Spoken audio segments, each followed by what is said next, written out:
Hello and welcome to Life Lessons 360. My name is Anthony. So great to have you here on the channel today.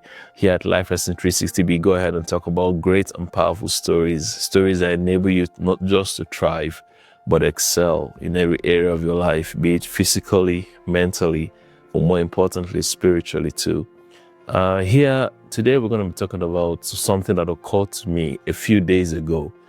And I was watching a program, and on this program, they had a group of people. They sat down and they were discussing about the topic on relationships. And one of the ladies in the program was asked what she thinks about marriage. And in her response, she began by saying that marriage is of no benefit, particularly for the lady. A lady gets to not benefit in any way from marriage. That who has marriage really helped, that look at ladies that get married inside marriage, they are abused, they undergo all kinds of pain and torture, and her concerns were echoed by other ladies who were also in that meeting.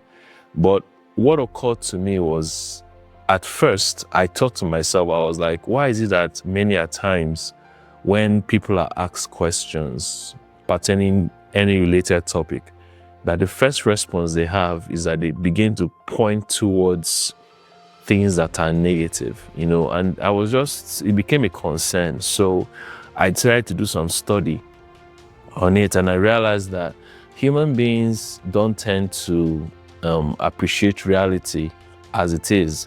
Rather, they appreciate reality or perceive reality from an interpreted reference or from references that affect the way they interpret reality.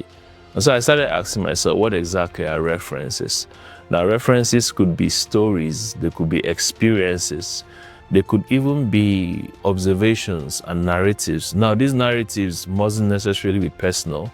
Sometimes the narratives could even be borrowed, borrowed narratives. But the important thing is that these things are powerful enough to shape your mental processes and affect the decisions that you make. Now, particularly when it comes to references, negative references is one of those things that has such a dominant force. Negative references are so strong that in terms of proportion, they disproportionately affect human behavior as compared to positive references. So I began to look into negative references. And it occurred to me that negative references are just like references by definition. Negative references they're more like stories, experience, events, But the thing about negative references is that they are kind of like red flags in the mind. And so the mind elevates them to a cautionary position in the mind, in the brain, And they are so strong, sometimes not that they are statutorily dominant or personally experienced, but they are so strong that they exert certain authorities on the human behavior and in your decision. Take, for instance, a woman that says, I'm not going to get married because women are abused in marriage, or a leader that refuses to maybe delegate responsibilities because he's like, the last time he did, he had a problem, or maybe someone refusing to go into business because he felt businesses, will fail, because he heard a story of someone that went into business and business failed. And when I began to look deeper, I realized that negative references, why are they this way? Why are they this powerful? And for a start, negative references have a way of creating emotional imprints on the brain. Now, the reason why negative references tend to be kind of deeply encoded in the brain is because negative references trigger responses of fear, pain, and survival mode. And neuroscience-wise, it has been proven that the brain will always prioritize a threat over an opportunity. In science, it's called negative bias. And so even if someone had 10 great opportunities or 10 positive stories about something, just one negative story, one negative narrative can totally outweigh the influence of 10 positive events, and that's the power of an emotional imprint that it has on the mind. Secondly, these negative narratives or negative references creates a sense of borrowed trauma.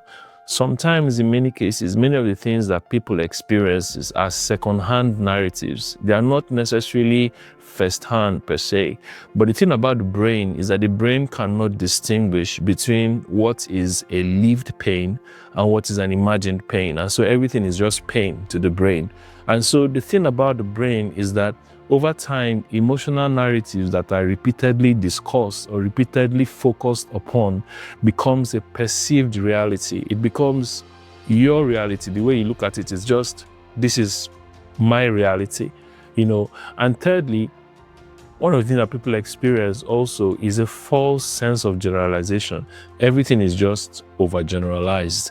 You know, someone will tell you, okay, because one business fails, all businesses tend to fail, or because this didn't go well, all things tend to, you know, not go well.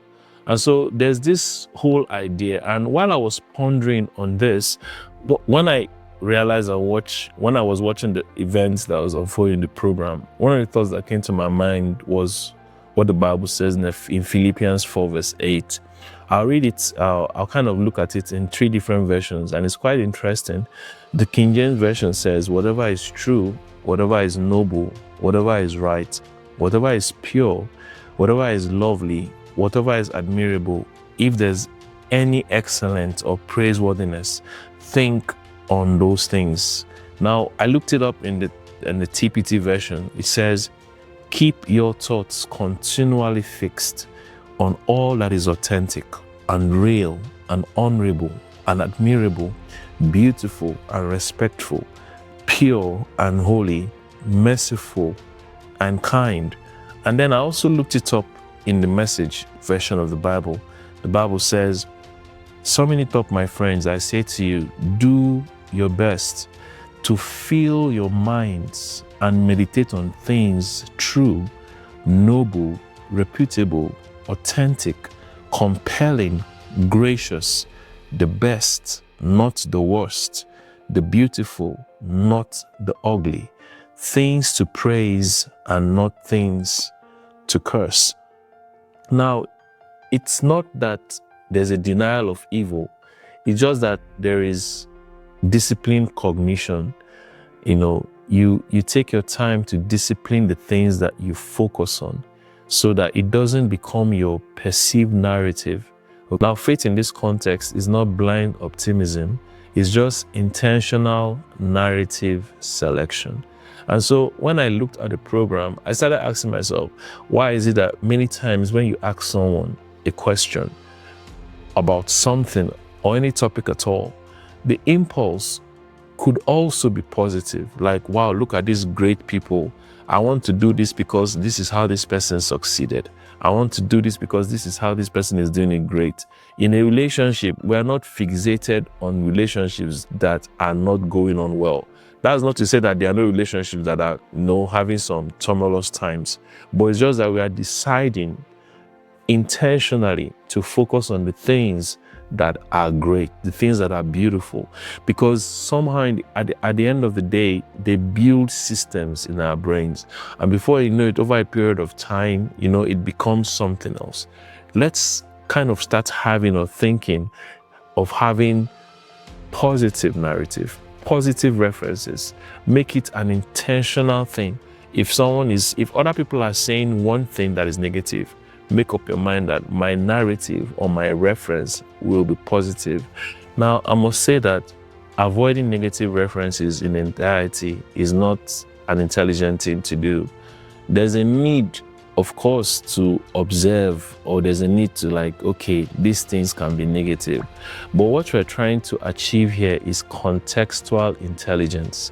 Contextual intelligence is not the total denial of negative references, but you choose deliberately to tell yourself, okay, instead of choosing this, what if this? Instead of what if negative, what if positive? And so the greatest risk at the end of the day is not failure per se.